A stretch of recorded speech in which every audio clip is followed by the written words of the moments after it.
Hello बच्चों, कैसे हैं आप? आई होप आप बहुत अच्छे होंगे, स्वस्थ होंगे, मस्त होंगे। इंस्पायर एकेडमी बालाघाट में आप सभी का बहुत बहुत स्वागत है। मैं हूं बोपचे सर और लेकर आया हूं मज़ेदार केमिस्ट्री की क्लासेस। और इस क्लासेस में हम देखने वाले हैं आज के लेक्चर नंबर 3 में परमाणु, अणु और भी बहुत सारी चीजें। परमाणु, अणु और बहुत सारी चीजों में बेटा उनसे रिलेटेड टॉपिक भी हम यहाँ पर देखने वाले हैं। इस टॉपिक में बेटा एटॉमिक स्ट्रक्चर टॉपिक का नाम है, परमाणु संरचना इस टॉपिक का नाम है।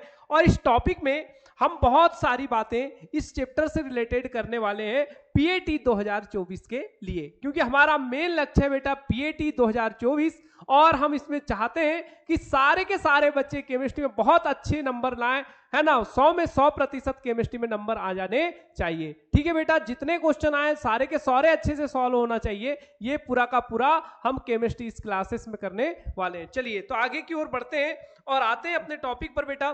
तो आज हम पढ़ने वाले, जैसे कि मैंने बोला था, परमाणु और अणु। तो बेटा यहां पर सबसे पहले बात करते हैं परमाणु की, कि परमाणु होता क्या है। ठीक है बेटा, परमाणु होता क्या है। ठीक है बेटा, यहां ध्यान देंगे तो परमाणु, परमाणु, हाँ दिख रहा है बढ़िया, हाँ थोड़ा कट रहा है। ठीक है बेटा, थोड़ा सेट कर लेते, ओके। ठीक है बेटा, यहां पर देखें, पदार्थ का वह सूक्ष्मतम कण, पदार्थ का वह सूक्ष्मतम कण जो कि क्या होता है, पदार्थ का वह सूक्ष्मतम कण जो स्वतंत्र अवस्था में तो नहीं होता परंतु रासायनिक अभिक्रिया में भाग लेता है, पार्टिसिपेट करता है। याद रखना है बेटा हमेशा कि परमाणु जो होता है वो स्वतंत्र नहीं होता, वो जुड़ा हुआ होता है किसी के साथ या बंधा हुआ होता है ना, परंतु स्वतंत्र अवस्था में तो नहीं होता परंतु रासायनिक अभिक्रिया में पार्टिसिपेट करता है। ठीक है, अब बेटा आगे जो है आपका वो है, आगे जो है आपका क्या है देखिएगा, तो आगे जो है पदार्थ का वह सूक्ष्मतम कण, है ना, अणु की बात कर रहा हूं, पदार्थ का वह सूक्ष्मतम कण जो कि स्वतंत्र अवस्था में तो होता है ना, स्वतंत्र अवस्था में तो होता है परंतु रासायनिक अभिक्रिया में भाग नहीं लेता। बेटा एक कहानी के माध्यम से इसे मैं समझाने का प्रयास करता हूं, है ना, और आप भी समझने का प्रयास करेंगे, है ना। जैसे कि हमारा देश जब स्वतंत्र नहीं था, यानी कि हम क्या थे, स्वतंत्र नहीं थे। हम जब स्वतंत्र नहीं थे तब हम क्या करते थे, आजादी की लड़ाई में हम, मतलब हमारे देश के स्वतंत्रता सेनानी, है ना, आजादी की लड़ाई में, आजादी की लड़ाई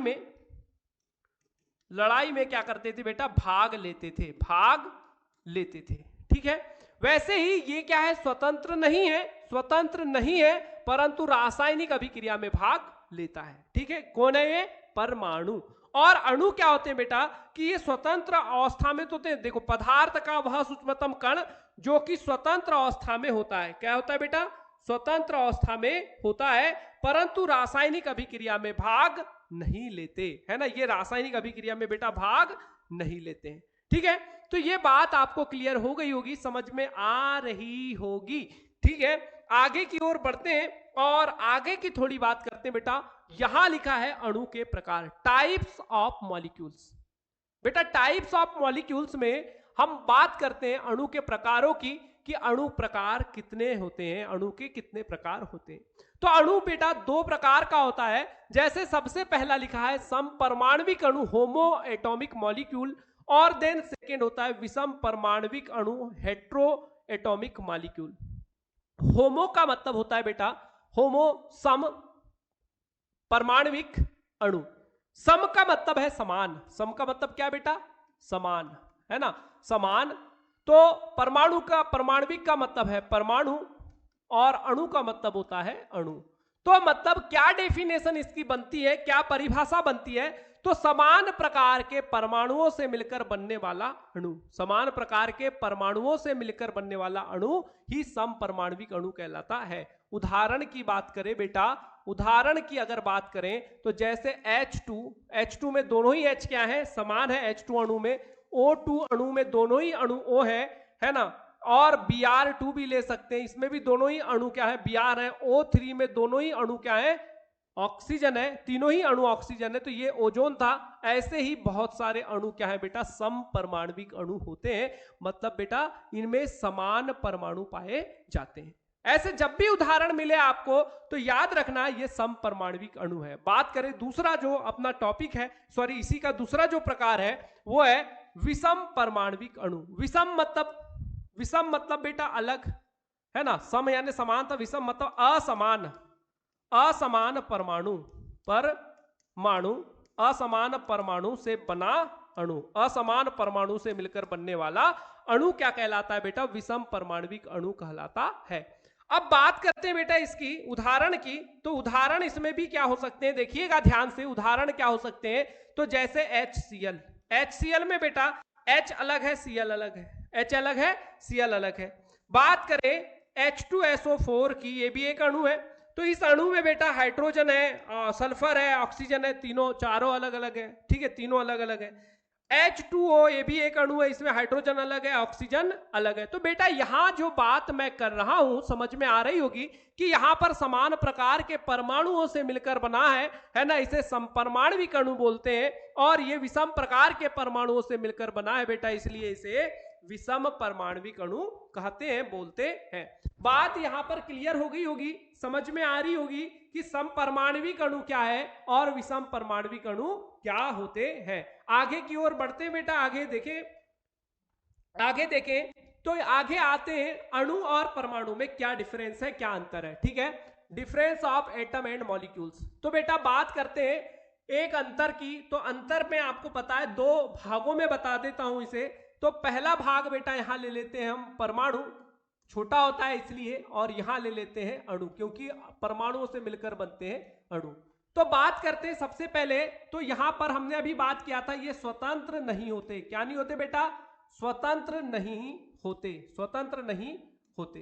अब स्वतंत्र परमाणु नहीं होते, बट कुछ अपवाद होते हैं, कुछ अपवाद होते हैं जो कि क्या करते हैं, स्वतंत्र अवस्था में होते हैं। परमाणु के भी कुछ अपवाद हैं जो स्वतंत्र अवस्था में होते हैं। तो बेटा कौन है ऐसा, तो सारे अक्रिय गैसें ऐसी हैं जो कि अपवाद है, जो कि परमाणविक अवस्था में पाई जाती है और स्वतंत्र अवस्था में होती है। बट यहां पर सारे इनको छोड़कर जितने भी तत्व होंगे वो क्या होंगे, स्वतंत्र अवस्था में नहीं होते और रासायनिक अभिक्रिया में भाग लेते हैं, ठीक है। यहां पर बात करें तो ये अणु क्या होते हैं, स्वतंत्र होते हैं। क्या होते हैं बेटा, स्वतंत्र अवस्था में होते हैं, स्वतंत्र अवस्था में होते हैं, ठीक है बेटा। आगे देखते हैं दूसरा, ये रासायनिक अभिक्रिया में भाग लेते हैं, रासायनिक अभिक्रिया में भाग लेते हैं, अभिक्रिया में भाग लेते हैं और लेते हैं, ठीक है बेटा। यहां दूसरे बात करते हैं तो ये रासायनिक अभिक्रिया में भाग नहीं लेते, ठीक है, रासायनिक अभिक्रिया में भाग नहीं लेते, ठीक है बेटा। ये भी अंतर यहां पर बहुत इंपॉर्टेंट होता है। आगे की बात करता हूं तो अणु जो होता है, परमाणु जो होता है, ये क्या होता है, परमाणु जो होता है ये अणु का, या आप बोल सकते हैं परमाणुओं से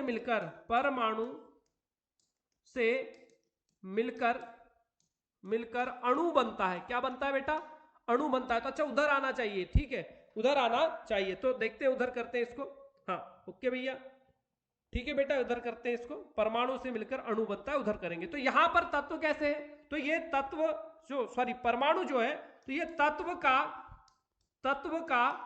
सूक्ष्मतम रूप है, तत्व का क्या है बेटा, सूक्ष्मतम रूप है, तत्व का सूक्ष्मतम रूप है, तत्व का सूक्ष्मतम रूप है, ठीक है बेटा, रूप है, सूक्ष्मतम रूप है, सूक्ष्मतम रूप है, तत्व का सूक्ष्मतम रूप है। सूक्ष्मतम मतलब बेटा छोटा रूप है, क्या ये छोटा रूप है ना, सूक्ष्मतम मतलब होता है छोटा रूप, सूक्ष्मतम रूप है मतलब छोटा रूप है, किसका, तत्व का, ठीक है। अब बात करें यहां पर इसकी, तो ये क्या होता है, पदार्थ का सूक्ष्मतम रूप है, क्या बेटा, पदार्थ का सूक्ष्मतम रूप है ना, सूक्ष्मतम सूक्ष्म रूप है, सीधे डायरेक्ट सूक्ष्मतम रूप है या सूक्ष्म रूप है ना, ये भी बात यहां पर लिख सकते हैं। ये तत्व का सूक्ष्मतम रूप है और ये क्या है, पदार्थ का सूक्ष्मतम रूप है। क्योंकि तत्व भी बेटा हमने परिभाषा पढ़ी थी तत्व की, तो तत्व में मैंने आपको बताया था कि तत्व जो होते हैं वो समान प्रकार के परमाणुओं से मिलकर बने होते हैं। ये भी बात आपकी क्लियर हो रही होगी, पूरी समझ में आ रही होगी कि किस प्रकार से हम यहां पर कर रहे हैं। ठीक है, आगे चौथी बात करते हैं, है ना, चौथी बात करते हैं। 1 2 3, 1 2 3, तीनों बात आपके समझ में आई होगी बेटा, है ना, कैसे क्या यहां पर कर रहे हैं सारी चीजें। तत्व सबसे छोटा कण है, ठीक है, तत्व का ये क्या है, सबसे छोटा कण है। तो ये भी मैंने बात आपको बताया कि सूक्ष्मतम कण होते हैं, है ना, और ये क्या होते हैं, पदार्थ के सूक्ष्मतम कण। क्योंकि यहां पर बात करें तो अणु जो होता है वो किससे, अणु जो होता है वो पदार्थ में होता है, और ये जो परमाणु होता है बेटा ये किसका होता है, तत्व का होता है। तो ये बात भी आपको क्लियर हो रही होगी। एक एक बात यहां पर देखेंगे, सारे के सारे बात यहां पर देखें आप लोग ध्यान से। ठीक है बेटा, अब आगे की ओर बढ़ते हैं और आगे देखते हैं अगला एक और भी प्रकार, है ना। यहां पर देखो परमाणु अणु, तो यहां पर परमाणु जो होता है, परमाणु होता है पदार्थ का या तत्व का सूक्ष्मतम कण हो गया, और वो पदार्थ का सूक्ष्मतम कण है। तो यहां पर परमाणु जो होगा, परमाणु मिलकर अणु बनाते हैं। क्या बनाते हैं बेटा, अणु बनाते हैं। ये बात मैंने यहां पर अभी बताया था, परमाणु मिलकर अणु बनाते हैं। क्या बनाते हैं, मिलकर अणु बनाते हैं। ठीक है बेटा, मिलकर अणु बनाते हैं। ठीक है, यहां बात करें चौथा नंबर, तो अणु मिलकर यौगिक का निर्माण करते हैं। किसका बेटा, यौगिक का निर्माण, है ना, निर्माण करते हैं।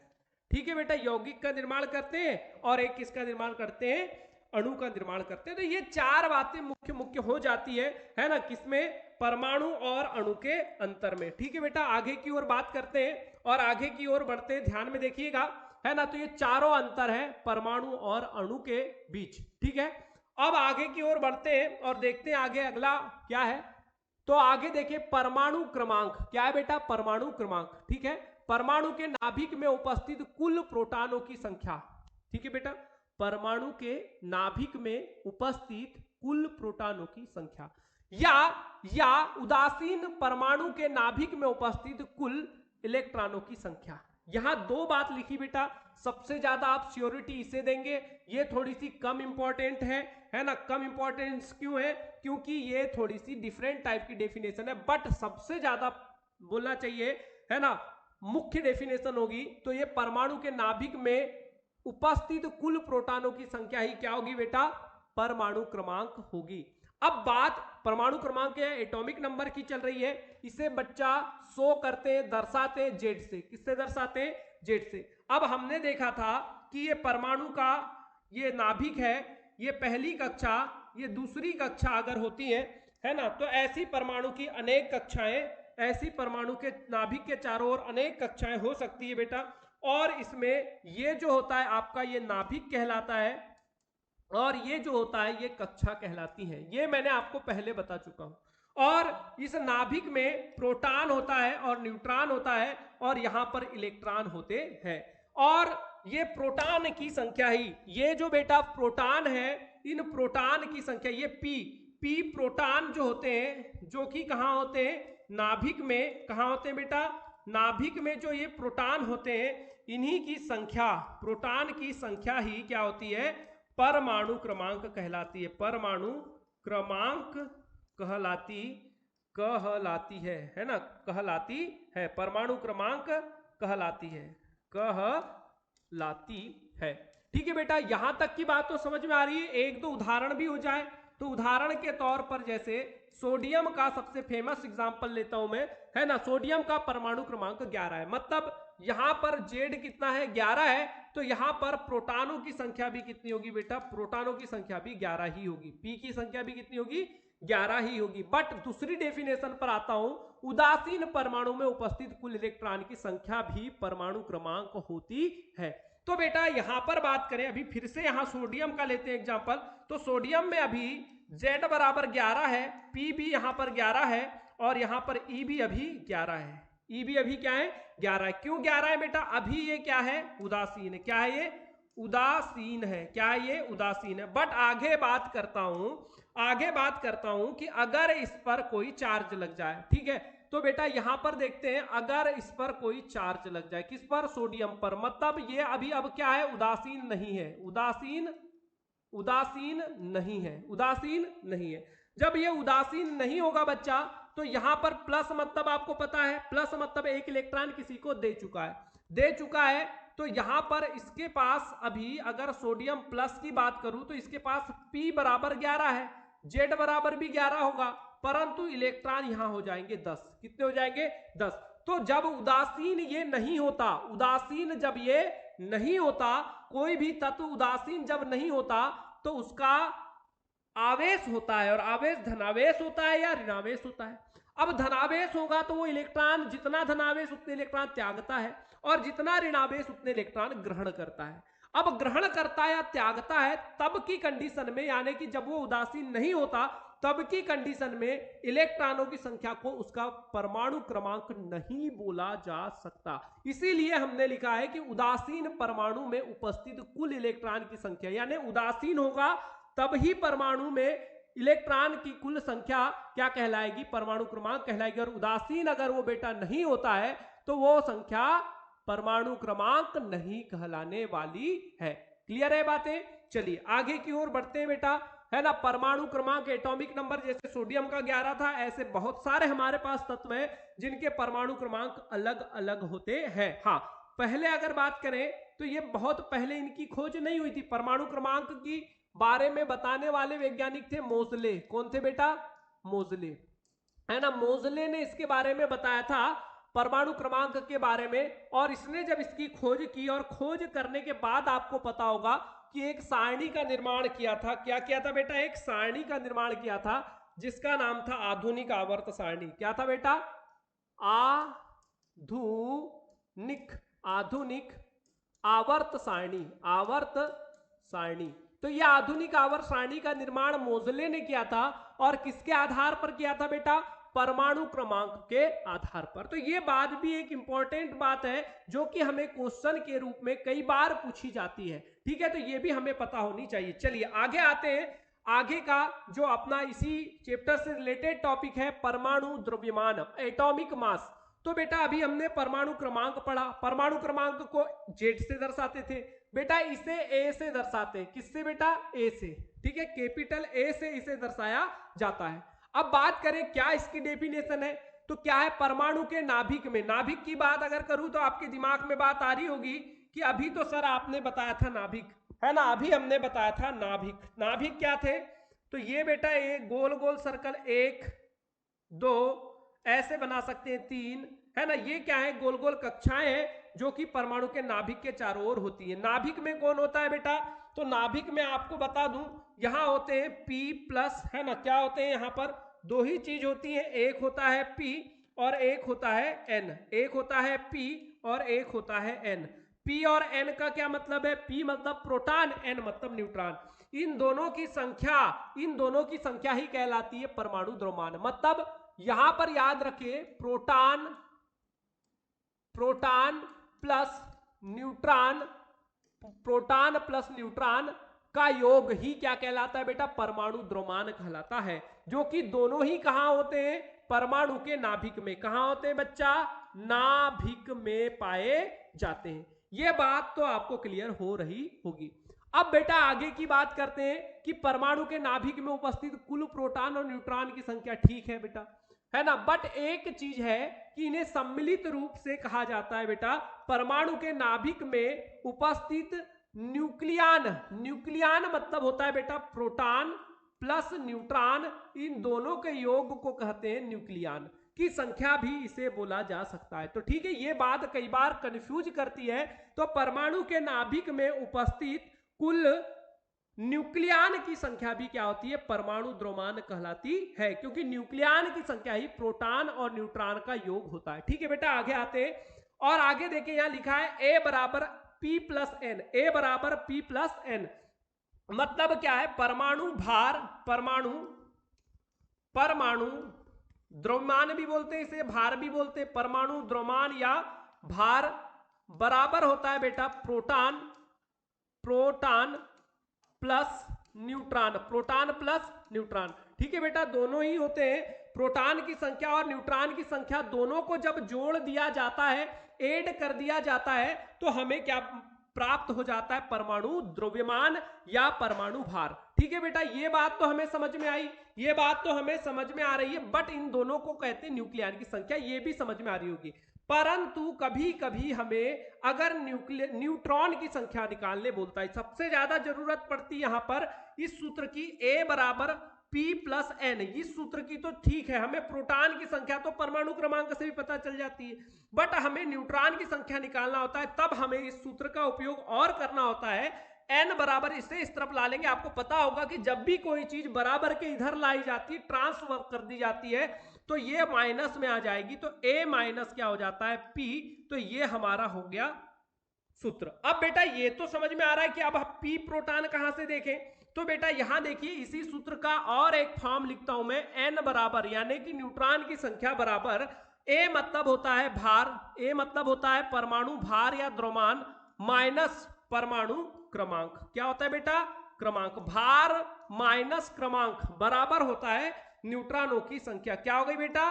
न्यूट्रॉन की संख्या। ठीक है, ये बात भी आपको याद रखनी है, जो कि हमारे कैलकुलेशन करेंगे या किसी प्रश्न का हल करेंगे तो हमें इन चीजों की बहुत ज्यादा जरूरत पड़ेगी, है ना। इसलिए मैं पूरा बेसिक से एडवांस लेवल तक आपको छोटी छोटी बातें बता रहा हूं, ताकि आपको हर क्वेश्चन करने में पूरी पूरी हेल्प मिले। ठीक है बेटा, आगे की ओर बढ़ते हैं और आगे देखिएगा, यहां पर एक पेरियोडिक टेबल आपको दिख रही है, आवर्त सारणी आपको नजर आ रही है। ये क्या है बेटा? आवर्त सारणी। कौन सी वाली? आधुनिक वाली। ठीक है, तो इसे पूरा ही लिख देता हूं, आधुनिक आवर्त सारणी। कौन सी बेटा? आधुनिक, आधुनिक आवर्त सारणी, आवर्त सारणी। ये बेटा आधुनिक आवर्त सारणी दिया किसने था? तो आपको पता होगा, मोजले नाम के जो वैज्ञानिक का अभी हम बात कर रहे थे, मोजले। ठीक है, मोजले, है ना। इस मोजले नाम के वैज्ञानिक ने इस आवर्त सारणी को बनाया था, मोजले ने। ठीक है, जब किसकी खोज कर ली थी इसने? परमाणु क्रमांक की खोज जब कर ली थी, तो ये आवर्त सारणी दी थी। अब बेटा यहां पर आपको पूरे पूरे तत्व नजर आ रहे होंगे, 118 टोटल तत्व है ना। इनका पूरा पूरा यहां पर व्यवस्था की गई है, यहां पर चालू है। तो ये आपको पता होगा, ये एस ब्लॉक के तत्व होते हैं। यहां से लेकर के ये पूरा का पूरा आपको यहां तक का जो एरिया मिलता है, ये डी ब्लॉक के तत्व होते हैं। यहां से ये जो एरिया आपको दिखता है यहां तक का, ये पी ब्लॉक के तत्व होते हैं। और नीचे का जो एरिया आपका होता है, ये जो एरिया आपको होता है, ये होता है एफ ब्लॉक के तत्व होते हैं। ये बात भी आपको पता होगी बेटा। अब यहां पर बात आती है कि परमाणु क्रमांक कहां है और परमाणु भार कहां है। ये भी आपको थोड़ी जानकारी मैं दे देता हूं, कुछ लोगों को पहले से पता होगा, कुछ लोगों को जिसको नहीं पता है वो ध्यान रख लेंगे कि यहां पर ये जो दिख रहा है बेटा ऊपर में, ये जो दिख रहा है ऊपर में, ये क्या है? परमाणु क्रमांक। और यहां जो नीचे दिख रहा है, ये क्या है? आपका परमाणु द्रव्यमान या परमाणु भार। कहीं कहीं ऊपर भार होता है, नीचे क्रमांक होता है, तो इसमें कंफ्यूज नहीं होना है। ये अलग अलग लोगों का बनाने का तरीका हो जाता है, लिखने का तरीका हो जाता है। बट यहां पर जो आवर्त सारणी आपको दिख रही है, ये देखो 21, 22, 23, 24, 25, ये नजर आ रहा होगा आपको। ये आपके क्या है? यहां पर ऊपर परमाणु क्रमांक, जैसे इसका 21 है, इसका 22 है, इसका 23 है, ऐसे इनका परमाणु क्रमांक, और नीचे इनका परमाणु भार दिया हुआ होता है। तो ये बात भी समझ में आ गई होगी, है ना, कि कहां परमाणु क्रमांक, कहां परमाणु भार होता है और इसे कैसे यहां पर देख सकते हैं। ठीक है, अब आगे बढ़ते हैं। होता क्या है ये तो समझ में आ गया कि परमाणु क्रमांक क्या होता है, परमाणु भार क्या होता है। परमाणु क्रमांक बेटा प्रोटॉनों की संख्या और परमाणु द्रव्यमान न्यूक्लियन अर्थात प्रोटॉन और न्यूट्रॉन की संख्या का योग होता है। ठीक है, तो इसी बात पर आगे बढ़ते हैं और आगे आते हैं थोड़ा नया करने कुछ, है ना। तो आपके पास एक बहुत ही इंपॉर्टेंट, बहुत ही मजेदार और बहुत ही प्यारा टॉपिक है समस्थानिक। समस्थानिक को कहते हैं आइसोटॉप। अभी हमने पढ़ा प्रोटॉन न्यूट्रॉन के बारे में, है ना, और इलेक्ट्रॉन के बारे में भी थोड़ी जानकारी हमने ली। और पहले चैप्टर में तो हमने पूरी पूरी जानकारी ली थी कि इलेक्ट्रॉन, प्रोटॉन और न्यूट्रॉन के गुण क्या होते हैं, आवेश क्या होता है, द्रव्यमान क्या होता है, पूरी बातें हमने पहले लेक्चर में की थी। अब यहां देखिए समस्थानिक क्या है, परिभाषा आपको शो हो रही है। क्या हो रहा है? एक ही तत्व के भिन्न भिन्न परमाणु, एक ही तत्व की बात हो रही बेटा, एक ही तत्व के भिन्न भिन्न परमाणु जिनके परमाणु क्रमांक समान हो लेकिन द्रव्यमान भिन्न भिन्न होते हैं। बात आती है परमाणु क्रमांक समान होंगे, यानी स्थान समान होगा पर भार अलग अलग होंगे, तो इन्हें समस्थानिक कहा जाता है। ठीक है, तो परमाणु क्रमांक समान मतलब क्या बोल सकते हैं बेटा? परमाणु क्रमांक समान मतलब प्रोटॉन की संख्या समान होती है। ठीक है, प्रोटॉन की संख्या कैसी होगी? समान होगी, लेकिन द्रव्यमान संख्या भिन्न भिन्न का क्या मतलब होगा बेटा? है ना, न्यूट्रॉन की संख्या बदल सकती है। किसकी संख्या? न्यूट्रॉन की संख्या क्या होगी? भिन्न भिन्न होगी। ये भी बोल सकते हैं डेफिनेशन में कि न्यूट्रॉन की संख्या भिन्न भिन्न, परंतु प्रोटॉन की संख्या समान होती, समस्थानिक कहलाते हैं, यानी कि परमाणु क्रमांक समान और परमाणु भार भिन्न भिन्न। ठीक है, समझ में आ रहा हुआ? ऐसा क्यों बोल रहा हूं मैं? क्योंकि आपको मैंने अभी बताया था परमाणु भार या परमाणु द्रव्यमान की बात मैंने अभी आपको बताया था बेटा। तो यहां मैंने आपको बताया कि यहां P प्लस N दोनों होते हैं, और क्रमांक की बात मैंने आपको बताया था, तो परमाणु क्रमांक में केवल होता है P। तो P होता है और यहां P प्लस N होता है। तो मैंने बोला अगर यहां परमाणु संख्या की बात हो रही, क्रमांक की बात हो रही कि ये समान होगा, तो प्रोटॉन की संख्या समान होगी। अगर परमाणु द्रव्यमान भिन्न भिन्न होगा तो ये तो समान है, ये यहां पर पता चल रहा है, तो कौन बदलेगा? न्यूट्रॉनों की संख्या बदलेगी। अब बेटा उदाहरण की बात आती है, तो उदाहरण देखेंगे तो यहां उदाहरण आपके पास मिल रहा है आपको, है ना, हाइड्रोजन का। किसका है? हाइड्रोजन का। ये प्रोटियम है, ये ड्यूटीरियम है और ये ट्राइटियम है। तीन समस्थानिक है। यहां पर परमाणु क्रमांक यहां देखेंगे तो 1 है, यहां भी देखेंगे 1 है, यहां भी देखेंगे 1 है, परंतु यहां बदल क्या रहा है? तो बदल रहा है भार। ये देखो, ये यहां 1 है, यहां 2 है और यहां 3 है, तो परमाणु भार बदल रहा है। और यहां देखो, यहां प्रोटॉन 1 है, यहां प्रोटॉन 1 है, न्यूट्रॉन 0 है, यहां प्रोटॉन 1 न्यूट्रॉन 1 और यहां देखो प्रोटॉन 1 और न्यूट्रॉन 2 हो गए। तो क्या बदल रहा है? न्यूट्रॉनों की संख्या। न्यूट्रॉन की संख्या यहां 0 थी, यहां न्यूट्रॉन की संख्या 1 थी और यहां न्यूट्रॉन की संख्या 2 है। ठीक है बेटा, तो न्यूट्रॉन की संख्या बढ़ने से ही समस्थानिकों का निर्माण हो जाता है और इसे ही आइसोट्रॉप भी कहते हैं। ठीक है, क्लियर हो गया होगा? उदाहरण और भी हो सकते हैं इनके। कार्बन का भी उदाहरण होता है भैया, कार्बन 6-12, कार्बन 6-13, कार्बन 6-14। ठीक है, एक उदाहरण ये भी है, कार्बन 6-12, कार्बन 6-13 और कार्बन 6-14। ये भी एक समस्थानिक है बेटा कार्बन का, तो ये भी कभी कभी देखने को मिल सकता है आपको। तो ये समस्थानिकों की बात होती है कंप्लीट, की समस्थानिकों में परमाणु क्रमांक तो समान होता है पर परमाणु भार भिन्न भिन्न होते हैं। ठीक है, आगे आते हैं और आगे आपके पास है अगला समभारिक। क्या है बेटा? समभारिक, आइसोबार। समभारिक है, आइसोबार है। बात करते हैं ऐसे तत्व जिनके परमाणु क्रमांक भिन्न भिन्न, परमाणु क्रमांक, अब बात आ गई बेटा परमाणु क्रमांक अलग अलग हो गए, किंतु परमाणु द्रव्यमान संख्या कैसी होती है? समान होती है। परमाणु द्रव्यमान संख्या कैसी होती है बेटा? समान होती है। ठीक है, अब यहां पर क्या था बेटा? भार या द्रव्यमान की बात आ रही है, तो ये कैसा होता है? द्रव्यमान जो होता है, भार या द्रव्यमान कैसा होता है? भिन्न भिन्न। कैसा होता है बेटा? है ना, सॉरी, समान होता है ना, समभारिक में समान। ठीक है, ये तो समान हो रहा है, भार कैसा हो रहा है? समान हो रहा है। और ये किसकी संख्या होती है? P plus N। ठीक है, एक बार समझते हैं। अब क्रमांक कैसा है बेटा? क्रमांक जो है, परमाणु क्रमांक जो है, परमाणु की बात हो रही, प लिख दिया मैंने, है ना, प बिंदु मतलब परमाणु क्रमांक। ठीक है, परमाणु क्रमांक और परमाणु द्रव्यमान ये कैसा हो रहा है बेटा? भिन्न हो रहा है। भिन्न भिन्न का क्या मतलब है? अलग अलग। और ये होगी संख्या केवल P की। तो अब बताओ किसकी संख्या बदली?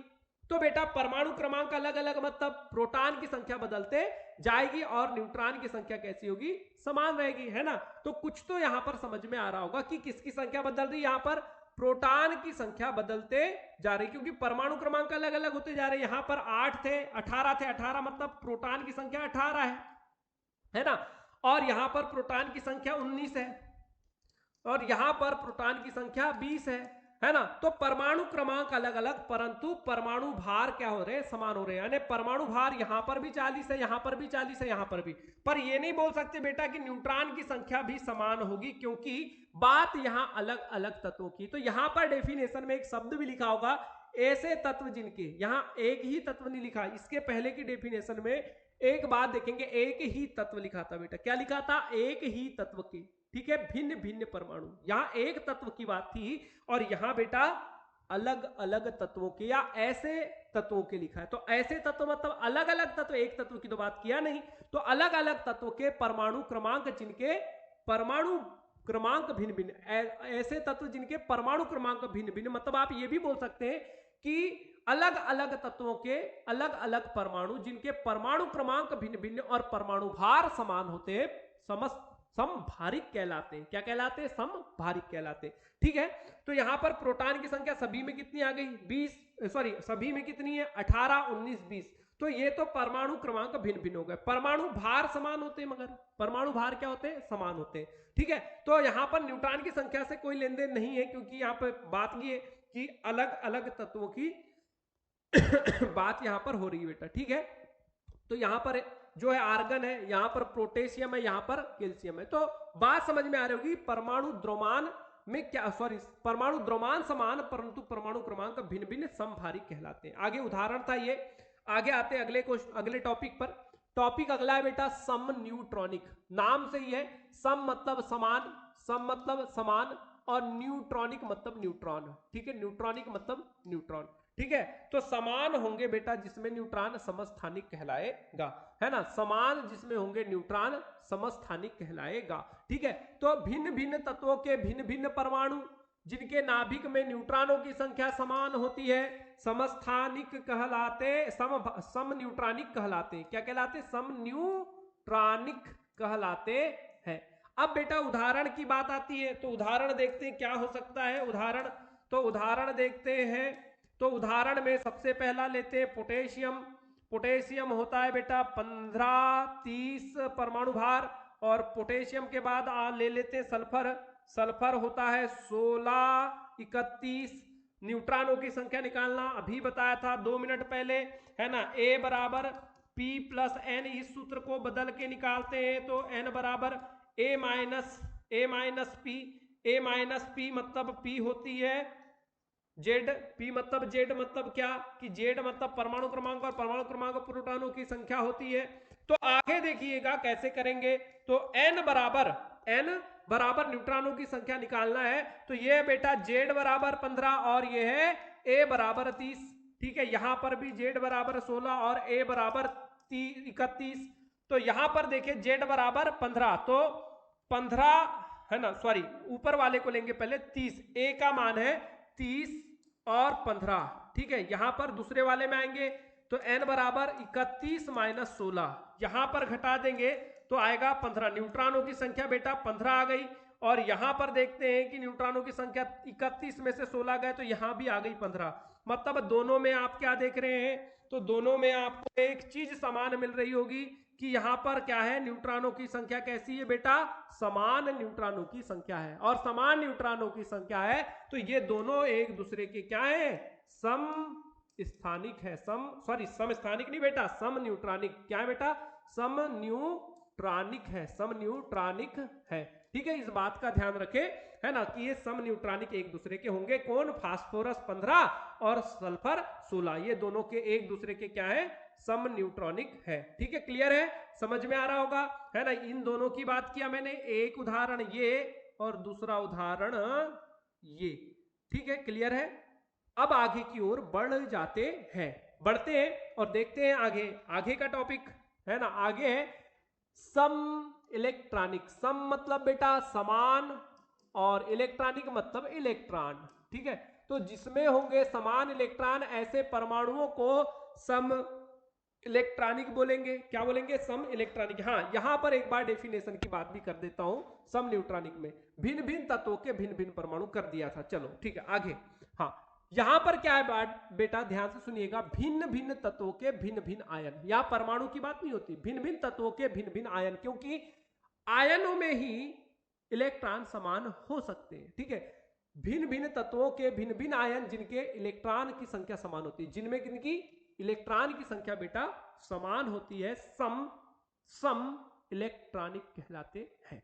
चलिए देखिएगा, इलेक्ट्रॉन की संख्या मैंने बोला समान होती है, इलेक्ट्रॉन की संख्या मैंने बोला समान होती है, तो उदाहरण की भी तो बात होगी। उदाहरण की बात करते हैं बेटा, तो एक उदाहरण सबसे फेमस वाला लेते हैं, सोडियम, है ना। सोडियम से नहीं, इधर शुरू से चालू करते हैं थोड़ा बेटा। है ना। चलिए नाइट्रोजन 3 माइनस, ऑक्सीजन 2 माइनस, है ना, फिर ऑक्सीजन फ्लोरीन माइनस होता है ना बेटा, नियान अक्री गैस है, कुछ नहीं लेता कुछ नहीं देता, सोडियम प्लस होता है, मैग्नीशियम 2 प्लस होता है, एल्यूमिनियम 3 प्लस होता है, ये तो सभी को पता है। अब बेटा यहां पर थोड़ी बात करें आगे की इनके, तो इनमें चेक करते हैं इलेक्ट्रॉनों की संख्या। किसकी बेटा? इलेक्ट्रॉन की संख्या चेक कर लेते हैं। तो चेक करके देखते हैं कि क्या है, क्या निकल के आती है। तो इलेक्ट्रॉन की संख्या की यहां जांच करते हैं तो देखेंगे, है ना, बताया था मैंने, इसके पहले भी बताया है, फिर भी एक बार और बताता हूं बेटा। यहां पर देखिएगा, यहां पर ध्यान दीजिएगा, सुन लीजिएगा, ठीक है। अगर कोई तत्व, ठीक है, इलेक्ट्रॉन जितने माइनस चार्ज लगे होते हैं, ठीक है, आवेश अगर ऋण है, क्या है बेटा? ऋण है, तो ग्रहण करता है, ग्रहण करता है, ठीक है। आवेश अगर धन है तो दान देता है, दान देता है। जैसे फॉर एग्जाम्पल कोई भी ले ले, है ना, यहां से तो ग्रहण करता है, मतलब जितने माइनस उतने ग्रहण करता है, लेता है ना, क्या? इलेक्ट्रॉन। क्या बेटा? इलेक्ट्रॉन, ठीक है, इलेक्ट्रॉन। अब देखेंगे पहला वाला, तो पहला वाला है नाइट्रोजन माइनस, और नाइट्रोजन 3 माइनस है, तो नाइट्रोजन के पास होते हैं 7 इलेक्ट्रॉन उदासीन कंडीशन में, प्लस 3, तो यहां पर 3 क्यों? क्योंकि माइनस है, तो ये 3 जुड़ेंगे, 3 ग्रहण किया है, तो इसके पास हो जाएंगे 10, ठीक है। दूसरे पर बेटा आते हैं, तो ऑक्सीजन 2 माइनस बराबर 8 प्लस 2 बराबर 10। तीसरे पर आते हैं, तो फ्लोरीन माइनस बराबर 9 प्लस 1 बराबर 10।